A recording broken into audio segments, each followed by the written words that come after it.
ओम नमः शिवाय। शिव पुराण की कथा में जानेंगे कि कैसे शिव जी की कृपा से हुआ था कुबेर जी का जन्म और वे कैसे बने थे शिव जी के परम मित्र। शिव पुराण में लिखा है, जो मनुष्य शिवप्रीति से युक्त होकर इस कथा का पाठ करेगा अथवा सुनेगा या किसी को सुनाएगा, उसको धन तथा संतान की प्राप्ति होगी। ब्रह्मा जी के पुत्र पुलस्त्य के विश्रवा नाम का एक पुत्र हुआ। विश्रवा की 3 स्त्रियां थीं। वे तीनों ही विष्णु जी तथा शिव जी की भक्त थीं। विश्रवा की सबसे छोटी पत्नी से विभीषण नाम का पुत्र उत्पन्न हुआ। विभीषण विष्णु का ऐसा भक्त हुआ कि वह इस अथाह संसार सागर से पार हो गया। विश्रवा की मंझली पत्नी से 2 पुत्र रावण तथा कुंभकर्ण नारद के श्राप के फलस्वरूप उत्पन्न हुए। वे दोनों ही शिव के भक्त बनकर अनेक प्रकार के संसारी भोग विलासों में लिप्त हो गए। उनमें से रावण ने शिवजी की कठिन तपस्या कर उनसे वरदान प्राप्त किया। उसने तेज एवं प्रताप से संसार भर में राज्य किया। विष्णु भगवान ने उसका नाश करने के लिए स्वयं द्विभुज मानव अवतार लिया था, जिनका नाम राम हुआ, परंतु वे रावण का नाश न कर सके। तब उन्होंने शिवजी की आराधना कर अपने कठिन तप से उनको प्रसन्न किया और शिव के अवतार अर्थात श्री हनुमान जी को साथ लेकर वानरों की सहायता से रावण वध किया तथा उसके वंश को ही मिटा डाला। विश्रवा की सबसे बड़ी पत्नी का नाम शक्तिला था। उसके उदर से गुणनिधि का जन्म हुआ था, जिसका वर्णन पहले किया जा चुका है। विश्रवा ने पहले लंका में रहकर जो उचित था वह किया, फिर काशी में आकर घोर तपस्या की, जिससे शिवजी उस पर अत्यंत प्रसन्न हुए। शिवजी का वरदान पाकर वह अलकापुरी का राजा हुआ तथा दिक्पति के नाम से प्रसिद्ध हुआ। उसे राज्य करते हुए एक काल व्यतीत हुआ। जब घनवाहन कल्प का आरंभ हुआ, उस समय विश्रवा ने तपस्या आरंभ की। उसने दीपदान की संपूर्ण विधि कंठस्थ करके उसमें बहुत ध्यान लगाया। अस्तु वह काशी में कठिन तपस्या करने लगा और हृदय को ब्रह्म ज्ञान से पूर्ण कर उसने मन को शांत कर लिया और उसी स्थान पर शिवलिंग की स्थापना करके षोडशोपचार द्वारा उसकी पूजा की। पूजा करते करते विश्रवा के शरीर का रक्त एवं मांस सूख गया, केवल चर्म तथा हड्डियां ही शेष रह गईं। उसकी ऐसी कठिन तपस्या को देखकर शिवजी पार्वती सहित विश्रवा के पास पहुँचे और वर मांगने के लिए कहने लगे। शिवजी ने विश्रवा से कहा, अब इस तपस्या को छोड़कर अपनी इच्छानुसार वर मांग लो। यद्यपि यह शब्द सदाशिव ने उच्च स्वर से कहे थे, परंतु विश्रवा ध्यानमग्न होने के कारण शिवजी के शब्दों को नहीं सुन सका। तब शिवजी ने उसके हृदय से अपनी मूर्ति हटा ली। दिक्पति ने उस समय आश्चर्यचकित होकर जब अपने नेत्र खोले तो देखा कि शिवजी अपने पूर्ण रूप से, जैसा कि वह सुन चुका था, सम्मुख खड़े हुए हैं। उनके वामांग में पार्वती खड़ी थीं। यह देखकर वह अत्यंत प्रसन्न हुआ, परंतु अत्यंत प्रकाशवान तेज को देखने की शक्ति न होने के कारण उसने अपने नेत्र बंद कर लिए। फिर इस प्रकार कहा, हे नाथ, मुझे आप अपने चरण दिखा दीजिए तथा ऐसी शक्ति दीजिए जिससे मैं आपके दर्शन कर सकूं। मैं इसके अतिरिक्त और कुछ नहीं चाहता, क्योंकि संसार में इससे अधिक और कोई पदार्थ नहीं है। दिक्पति यह कहकर चुप हो गया। शिवजी उसके वचनों को सुनकर अत्यंत प्रसन्न हुए। उन्होंने दिक्पति को अपने स्वरूप का दर्शन प्राप्त करने की शक्ति प्रदान की तथा अपने हाथों से उसके हाथ पकड़ लिए। सर्वप्रथम दिक्पति ने नेत्र खोलते ही शिवरानी को देखा और कहा, ये देवी कौन हैं?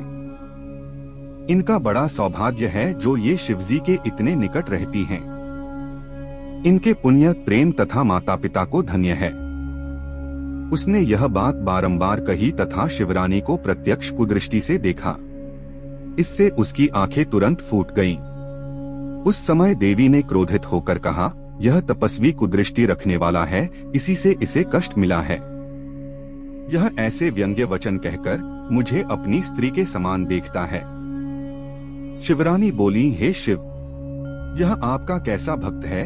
यह वचन सुनकर शिवजी हंसते हुए बोले, हे देवी, इसने छल का त्याग कर ऐसा तप किया है जो प्रत्यक्ष है। तुमको मेरे साथ देखकर तुम्हारे भाग्य को अपने से अधिक जानकर इसने सराहना की है। यह कुदृष्टि से नहीं देखता। इसके पश्चात शिवजी दिक्पति से बोले, तुम्हारी जो इच्छा हो मांग लो। हमारे आशीर्वाद से तुम समस्त निधियों एवं संपूर्ण राजाओं के स्वामी होगे। तुम्हारे अधीन विद्याधर, यक्ष तथा किन्नर रहेंगे। तुम्हारी जो गुप्त इच्छा है हम उसे भी जानते हैं। अस्तु, हम मित्र होकर तुम्हारे ही निकट रहेंगे, अर्थात कैलाश पर्वत पर निवास कर तुमसे अत्यंत प्रेम रखेंगे और तुम्हारी हर कठिनाई को दूर करते रहेंगे। अब तुम शिवरानी के चरणों पर गिरकर इनसे क्षमा मांगो, क्योंकि ये तुम्हारी माता हैं। इस प्रकार ये प्रसन्न होकर अपना क्रोध शांत कर लेंगी। शिवजी की आज्ञा सुनकर विश्रवा शिवरानी के चरणों पर गिर पड़ा। तब शिवजी शिवरानी से बोले, हे देवी, यह तुम्हारा परम भक्त है, तुम इसके ऊपर कृपा करो और इसको अपना सेवक समझो। शिवजी की ऐसी बातें सुनकर शिवरानी ने अपना क्रोध शांत कर लिया तथा दिक्पाल से कहा, अब तुम हमारे पुत्र हुए, इसलिए तुम्हारे मन में शिवजी की भक्ति सदैव बनी रहेगी। तुमको शिवजी ने जो वरदान दिया है वह सत्य है। तुम मेरे स्वरूप की इच्छा करके अपने मन में मेरा भय नहीं लाए, इससे तुम्हारा नाम कुबेर होगा। तुमने जिस शिवलिंग की स्थापना की है वह सिद्धि प्रदान करने वाला होकर तुम्हारे ही नाम से प्रसिद्ध होगा। वह संपूर्ण पापों को नष्ट करके मुक्ति देगा। जो कुबेरेश्वर महादेव के दर्शन करेगा वह थोड़ी सी भक्ति में भी तपस्या का फल प्राप्त कर लेगा। यह कुबेरेश्वर महादेव विश्वेश्वर के दाहिने ओर हैं, जिनकी पूजा करके लोग अत्यंत आनंद प्राप्त करते हैं। शिव और शिवरानी दिक्पति को यह वर देकर तथा यह कहकर कि हमारे आने की प्रतीक्षा करना अंतर्धान हो गए। दिक्पति भी अपने घर को लौट आया। शिवजी की कृपा से उसने बहुत धन प्राप्त किया। फिर वह अलकापुरी का राजा होकर तथा शिवमित्र उपनाम पाकर शिव का कोषाध्यक्ष हुआ। तब से वह सदैव शिव की भक्ति में संलग्न रहता है। अलकापुरी इतनी सुंदर है जिसको देखकर मनुष्य का मन मोहित हो जाता है। तीनों लोकों में शिव के समान दयालु कोई नहीं है। दिक्पति को वरदान देकर जब शिवजी अंतर्धान हो गए तब उन्होंने मन में सोचा कि हमने दिक्पति को अपना मित्र बनाया है, सो अब किस प्रकार उसके यहाँ जाकर मनुष्य की भलाई के लिए कोई उपाय करें। हमने पहले भी यह विचार किया था कि अब हम कुबेर के मित्र होकर उसके पास निवास करेंगे। हमारा मुख्य स्वरूप तो परब्रह्म रूप है, इसलिए उस स्वरूप तथा इस स्वरूप में जो हम अब उसके यहाँ धारण करके जाएंगे कोई अंतर नहीं होगा। जो व्यक्ति इनमें अंतर या द्वैत भाव समझेगा वह दुहक प्राप्त करेगा। ब्रह्मा, विष्णु आदि द्वारा जो स्वरूप पूजा जाता है उसी रूप एवं नाम से हम वहाँ वास कर कुबेर के साथ मित्रता स्थापित करेंगे। शिवरानी ने अब तक अवतार नहीं लिया है, अकेले हमने अवतार लिया है, इसलिए अब पहले अकेले हम ही कठिन तप करके वहाँ निवास करते हुए भक्तों को मुक्त तथा कुमार्गियों को नष्ट करेंगे। कुछ समय पश्चात शक्ति भी अवतरित होंगी तथा संसार की रीति के अनुसार वे हमारी पत्नी होंगी। तब उस दशा में हम गृहस्थ होकर अनेक प्रकार के भोग विहार भी करेंगे। ऐसा विचार कर शिवजी ने आगे चलने का प्रयत्न कर अपना डमरू बजा दिया। उसके शब्द से तीनों लोग पूरित हो गए। तब सब लोग उसी शब्द की ओर चल दिए। विष्णु गरुड़ पर तथा ब्रह्मा हंस पर चढ़ चले। सनकादिक मुनि, सिद्ध, देवता, वेद, धर्मशास्त्र, पुराण, नारद, अन्य मुनि तथा सर्पों के यूथप उस शब्द को लक्ष्य करके चल दिए। शिव के गण प्रथम भी उसी ओर चले। सब लोग परस्पर यह कह रहे थे कि क्या कारण है जो आज डमरू बजाया गया है। आज किसके भाग्य उदय हुए। हमारा भी सौभाग्य है कि हम शिवजी के शुभ चरणों के दर्शन प्राप्त करेंगे। सब लोग इसी प्रकार की बातें करते हुए शिवजी के पास जा पहुँचे और उन्हें दंडवत प्रणाम करने के पश्चात हाथ जोड़कर स्तुति करने लगे। शिवजी ने अत्यंत प्रसन्न हो विष्णु का हाथ पकड़कर उन्हें अपनी बाईं ओर बैठा लिया तथा दाहिनी ओर ब्रह्मा को स्थान दिया। उन्होंने हाथ के संकेत से सूर्य का आदर किया तथा उन मुनियों को जो अमर हैं देखकर अत्यंत प्रसन्नता व्यक्त की। शिवगण शिवजी की इच्छा समझकर स्वयं ही अपने अपने स्थान पर बैठ गए। इस प्रकार वहां बहुत से लोग एकत्र हो गए तथा उत्सव का आयोजन हुआ। फिर शिवजी ने कुबेर का मनोरथ पूरा करने के लिए कैलाश जाने का उद्योग किया। उस समय सब देवता तथा गण भी उनके साथ चलने की इच्छा से उठ खड़े हुए। उस समय चारों ओर से जय जयकार का शब्द होने लगा। तदुपरांत शिवजी अपने बैल पर सवार हो गए। उनके दाहिने तथा बाएं ओर ब्रह्मा तथा विष्णु हंस एवं गरुड़ पर चढ़कर साथ साथ चले। इंद्र ऐरावत हाथी पर चढ़े थे तथा समस्त देवता एवं मुनि अपने अपने वाहनों पर बैठकर चल रहे थे। सबके हृदय में शिव की मूर्ति स्थिर थी। प्रत्येक व्यक्ति अत्यंत हर्ष में भरकर अपने अपने वाहन पर चला जा रहा था। शिवजी बहुत धीरे धीरे चलते थे जिससे कि किसी को कष्ट न हो। जिस जिस देश में शिवजी आते थे वहां अन्न को भेंट दी जाती थी।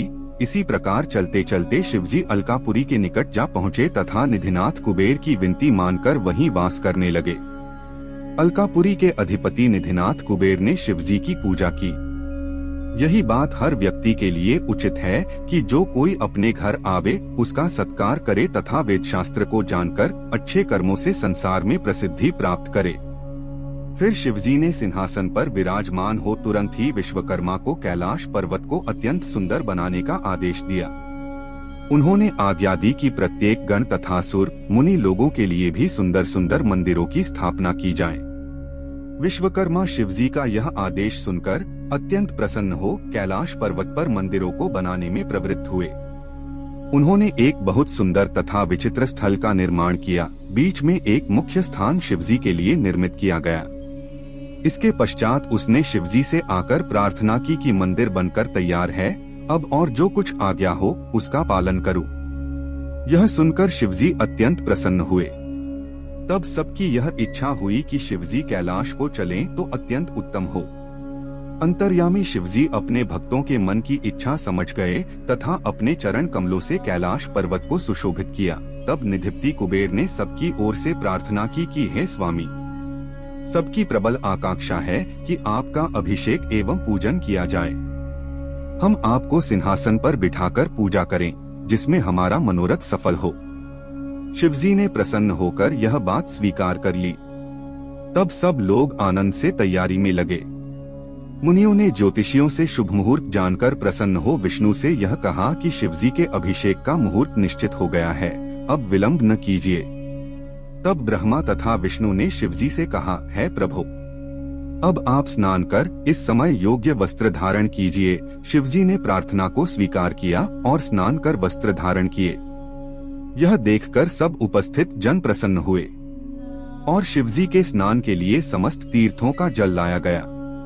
उसी जल से उन्होंने स्नान किया। ब्रह्मा जी तथा विष्णु जी ने उनके शरीर को अपने हाथों से अच्छी तरह मलकर धोया। उसके पश्चात शिवजी दिव्य वस्त्र धारण करके सिंहासन पर सुभोगित हुए।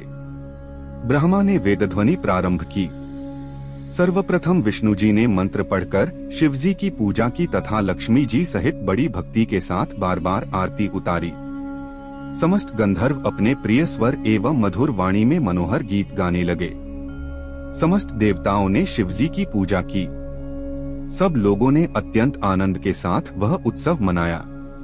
सबसे पहले विष्णु जी ने दोनों हाथ जोड़कर स्तुति करते हुए कहा, हे ईश्वर, आपकी स्तुति वेद भी नहीं कर सकते। मैंने भी आपकी स्तुति की है पर आपका आदि अंत नहीं जान पाया। फिर इसी प्रकार देवता, उपदेवता, गण आदि सबने अपनी अपनी बुद्धि के अनुसार अत्यंत विस्तार पूर्वक स्तुति की। तब शिवजी सबकी प्रीति देखकर अत्यंत प्रसन्न हुए। शंकर जी यह देखकर अति प्रसन्न होकर बोले, तुम सब लोगों की जो भी इच्छा हो उसे प्रकट करो, मैं उसकी पूर्ति करूंगा। यह सुन सब हाथ जोड़कर बोले, हे प्रभु, आपके वचनों से ही हम तृप्त हो गए, हमारे सब क्लेश दूर हो गए हैं। इसके अतिरिक्त अब और कौन सी वस्तु है जिसको हम आपसे मांगे? आपसे क्या छिपा है? फिर भी हम सबकी एक इच्छा है कि हम सब सदा आपकी भक्ति में लिप्त रहें तथा आपके चरणों की इच्छा किया करें। हमको कोई भय नहीं हो और आप हमारे सब अपराध क्षमा करें। सब लोग इतना कहकर चुप हो गए। तब शिवजी सबको अभयदान देकर स्वयं सगुण रूप से वहीं स्थित हुए। फिर सबको समझाकर वहां से विदा कर दिया। केवल ब्रह्मा तथा विष्णु को पास बुलाकर उन्होंने यह कहा कि तुम दोनों ही हमारे शरीर हो तथा संसार की उत्पत्ति कर तुम ही पालन करते हो। अस्तु, जब तुमको कोई दुहक होगा तब हम तुम्हारी रक्षा करेंगे। अब तुम दोनों अपने लोक को सुखपूर्वक चले जाओ। यह सुनकर वे दोनों उनसे भक्ति मांग और विदा होकर चले आए। फिर शिवजी ने निधिप्ति कुबेर का हाथ पकड़कर कहा, हे मित्र, तुम्हारी प्रीति जानकर हमने तुम्हारे निकट ही वास किया है। हमारी तुम्हारी मित्रता तीनों लोकों में प्रसिद्ध हो गई। तुम्हारा कैसा सौभाग्य है कि तुम हमको अति प्रिय हुए हो। तुम प्रसन्न रहो। अस्तु, अब तुम भी अपने लोक को जाओ। निधिप्ति कुबेर शिवजी की ऐसी कृपा देखकर प्रेममग्न हो गए और उन्होंने यह निवेदन किया, हे प्रभु, मेरा मनोरथ पूर्ण हुआ। यह कहकर निधिप्ति बारंबार शिवजी को प्रणाम करके अति प्रसन्न हो अपने घर तक पहुँचे। इसके पश्चात शिवजी उसी कैलाश पर्वत पर आनंद पूर्वक वास करने लगे। वे कभी कभी इस लोक में आकर भ्रमण करते तथा कभी कभी अपने भक्तों के लिए कुछ लीलाएं रचा करते। फिर उमा ने अवतार लिया और वे दक्ष के घर उत्पन्न हुई। दक्ष ने उमा का विवाह शिवजी के साथ कर दिया। शिवजी उमा के साथ भक्तों के हित के लिए लीलाएं करने लगे। यह शिव अवतार तथा शिवजी के कैलाश जाने तक का वर्णन है। इसके अतिरिक्त और भी शिवजी की सहस्रों लीलाएं हैं। शिवजी की कथा अत्यंत पवित्र है, जिसको सुनने से बड़े बड़े पाप नष्ट हो जाते हैं। जो इसका स्मरण करता है उसके समस्त शोक तथा दुख नष्ट हो जाते हैं। ओम नमः शिवाय। शिव पुराण की कथा में हम देखेंगे कि कैसे ब्रह्मा जी ने काम के वशीभूत हो अपनी ही पुत्री से भोग करना चाहा और फिर शिव जी ने उन्हें रोककर उन पर क्रोध किया। भगवान सदाशिव की माया धन्य एवं अपरंपार है। उन श्री शिवजी की माया ने ब्रह्मा जी को जिस प्रकार नचाया, वह कथा इस प्रकार है कि सृष्टि की वृद्धि के हेतु ब्रह्मा ने अपने मुख से एक कन्या को उत्पन्न किया। उसे उत्पन्न कर उनके हृदय में कुछ अहंकार उपजा। अहंकार प्रत्येक प्राणी को दुख देता है। अस्तुल उस समय शिवजी ने यह लीला दिखाई कि उनके मुख से एक ऐसी परम सुंदरी स्त्री उत्पन्न हुई जिसको देखने मात्र से संपूर्ण दुख दूर हो जाए। उस स्त्री का नाम संध्या रखा गया। वैसी अपूर्व सुंदरी मनुष्य लोक में तो क्या, देवलोक में भी कोई नहीं थी। वह नख से शिखा तक नवीन पूर्णचंद्र के समान प्रभाशालिनी, गजगामिनी तथा चंपक वर्ण कामिनी को देखकर ब्रह्मा जी के हृदय में काम वासना जाग ही उठी और उन्होंने उसके साथ रमण करने की इच्छा से अपने स्थान से उठकर खड़े हो गए। परंतु दक्ष आदि ने उस समय उन्हें ऐसा करने से रोक दिया। तदुपरांत वे सब दक्ष आदि उनके पुत्र स्वयं उसकी ओर पाप भरी दृष्टि से देखने लगे। जिस समय ब्रह्मा अपने मन में उस स्त्री के प्रति अनेक प्रकार के विचार कर रहे थे, उसी समय अचानक ही एक अत्यंत सुंदर पुरुष भी वहीं उत्पन्न हो गया। वह उनके सामने आकर खड़ा हो गया और उनसे इस प्रकार कहने लगा कि हे पिता, आप मुझे मेरा नाम और काम बता दें। आप मुझे जहाँ रहने की आज्ञा देंगे मैं वहीं रहूंगा। अस्तु, आप कृपा करके मेरी इस इच्छा को पूर्ण करें। उस पुरुष की बात सुनकर ब्रह्मा जी को अत्यंत आश्चर्य हुआ। फिर कुछ देर विचार करने के बाद उन्होंने उससे कहा, हे पुत्र, तेरे उत्पन्न होते ही मेरा हृदय और शरीर के सब अंग कांप उठे थे। आठ मैं तेरा नाम मनमथ रखता हूँ। इसके अतिरिक्त मनसिज, मदन, कामदेव आदि तेरे अनेक नाम होंगे। तू अपने इन 5 बाणों द्वारा तथा अपने सौंदर्य द्वारा सबको अपने वशीभूत कर लेगा। संपूर्ण सृष्टि का हृदय तेरे अधीन रहेगा। इस प्रकार उन्होंने अपने पुत्र को बहुत से अधिकार प्रदान किए। अपने कार्य को इस प्रकार संपन्न हुआ देखकर उनके हृदय में प्रसन्नता भर गई तथा आसन पर बैठे हुए अपने सभी पुत्रों को देख बहुत आनंद हुआ। उसे सभी ने बहुत आदर दिया और यह स्वीकार किया कि कामदेव का पद सबसे बड़ा होगा। तथा इस घटना के उपरांत जबकि वे सभी लोग अपने मन में प्रसन्नता का अनुभव कर रहे थे, कामदेव ने अपने उस धनुष को सीधा किया, जिसके पड़ते ही तीनों लोगों की बुद्धि भ्रष्ट हो जाती है। वह धनुष को चढ़ाए हुए ब्रह्मा के पास आकर खड़ा हो गया और मन में यह विचार करने लगा कि ब्रह्मा जी ने उसे जो वरदान दिया है उसकी परीक्षा करके देख ली जाए। अस्तु, उसने ब्रह्मा जी की पुत्री संध्या को उनके समीप खड़े देखकर उनके ही ऊपर अपना मोहन नामक बाण चला दिया। तदुपरांत उसने उनके अन्य पुत्रों को भी अपने उस बाण द्वारा मूर्छित कर दिया। इस प्रकार वे सब उसके वशीभूत हो गए।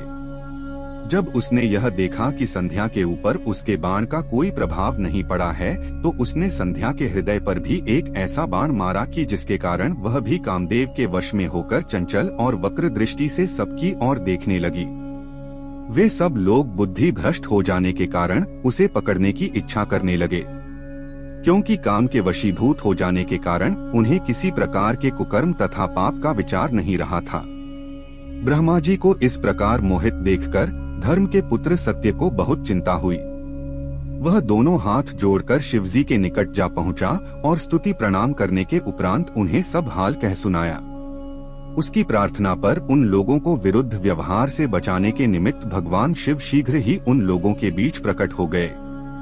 उन्हें देखकर ब्रह्मा तथा उनके पुत्र अत्यंत लज्जित हुए और कामदेव भी बहुत लज्जित हुआ।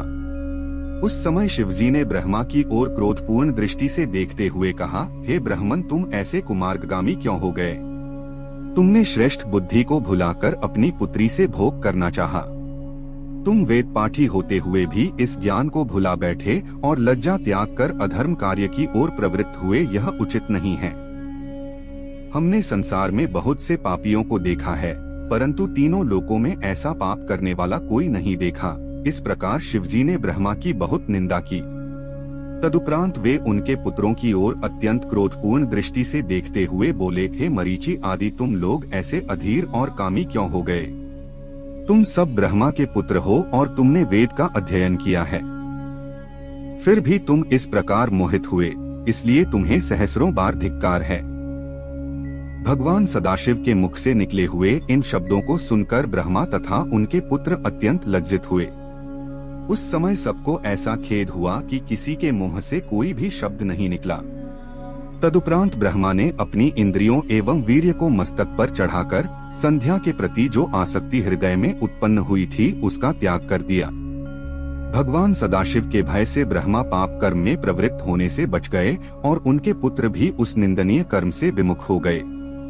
उस समय भय के कारण ब्रह्मा जी के शरीर से जो पसीना टपका, उससे 64 योगिनियां उत्पन्न हुई, जो संसार से विमुख होकर तपस्या के अतिरिक्त अन्य कोई कार्य नहीं करती हैं। तदुपरांत 86 पुत्र और उत्पन्न हुए। दक्ष प्रजापति के शरीर से पसीना निकलकर पृथ्वी पर गिरा, उससे एक स्त्री की उत्पत्ति हुई। अत्रि, मरीचि, पुलह, भृगु तथा नारद के शरीर से पसीना नहीं निकला। वशिष्ठ, विश्रवा, अंगिरस तथा क्रतु के शरीर से जो पसीना निकलकर पृथ्वी पर गिरा, उससे संपूर्ण अंगों सहित पितरों की उत्पत्ति हुई, जो सबसे प्रतिष्ठा प्राप्त करने योग्य एवं प्रसन्नता प्राप्त कराने वाले हैं। उन्हें उसी समय वेद और धर्म शास्त्रों का ज्ञान हो गया। वे सब परम धार्मिक, धर्म का उपदेश करने वाले एवं संपूर्ण कार्यों को करने की क्षमता रखने वाले थे। क्रतु से सोमपा, वशिष्ठ से अहिर्बुधन, पुलस्त्य से आजयक तथा अंगिरस से बर्हिषद हुए। इस प्रकार पितर 4 प्रकार के हैं, पर वे 6 प्रकार के प्रसिद्ध हैं। तत्पश्चात ब्रह्मा जी की आज्ञा से संध्या ने उन पितरों द्वारा गर्भ धारण किया। इस प्रकार ब्रह्मा के धर्म की रक्षा करके भगवान सदाशिव अंतर्धान हो गए। उनके चले जाने के पश्चात ब्रह्मा अत्यंत क्रोधपूर्वक कामदेव की ओर देख उसे शाप देने की इच्छा प्रकट की। उस समय उनके सब पुत्रों ने उन्हें बहुत समझाया, परंतु उन्होंने माया के वशीभूत होकर उनकी बातों पर कोई ध्यान नहीं दिया। उस समय उन्होंने कामदेव से कहा, अरे मूर्ख, तूने यह क्या दुखदायपन किया जो मेरे हृदय को ऐसा घोर पाप कर्म करने की ओर प्रवृत्त कर दिया। तूने अपने पिता की यह खूब सेवा की, अस्तु तूने जैसा काम किया है वैसा ही अब तू फल भी प्राप्त करेगा। तेरे कारण शिवजी ने मेरी अत्यंत निंदा की है। आठ मैं तुझे यह शाप देता हूँ कि तू जलकर भस्म हो जाए। भगवान सदाशिव के नेत्रों की अग्नि में पड़कर तुझे अपना शरीर त्याग देना पड़े और तेरी उस दशा को देखकर मेरा हृदय शीतल हो। इस शाप को सुनकर कामदेव अत्यंत भयभीत हो थरथर कांपने लगा और इस प्रकार कहने लगा, हे पिता, आप संसार को उत्पन्न करने वाले तथा न्याय और अन्याय की स्थापना करने वाले हैं। मैंने आपका कोई अपराध नहीं किया है, फिर भी आपने मुझे यह शाप क्यों दे डाला? मैंने तो आपकी आज्ञा की केवल परीक्षा ही ली थी। मेरे भाग्य से आपने मेरे लिए अब जो नई आज्ञा दी है वह तो अवश्य पूरी होगी ही, परंतु आप कृपा करके मुझे ऐसा वरदान भी दीजिए जिससे मैं शिवजी की नेत्र ज्वाला में भस्म होने के उपरांत पुनः उत्पन्न हो सकूं। इस प्रकार कृपा करके मेरा दुख नष्ट कर दीजिए। कामदेव की यह प्रार्थना सुनकर ब्रह्मा को अत्यंत प्रसन्नता हुई। तब उन्होंने कहा, हे कामदेव, मैंने तेरे संबंध में जो कुछ कहा है वह तो निश्चित रूप से होगा ही, परंतु अब मैं तुझे यह वरदान देता हूँ कि तुझे भस्म करने के उपरांत कुछ दिनों बाद जब शिवजी अपना विवाह करेंगे उस समय तुझे यही शरीर पुनः प्राप्त हो जाएगा और शिवजी तेरे सहायक हो उठेंगे। इस बात को सुनकर सभा में फिर से नवीन आनंद भर गया। परंतु ब्रह्मा जी ने शिवजी की माया के अधीन होकर तथा अहंकार के वशीभूत होकर शिवजी के प्रति मन में वैर ला लिया। ओम नमः शिवाय।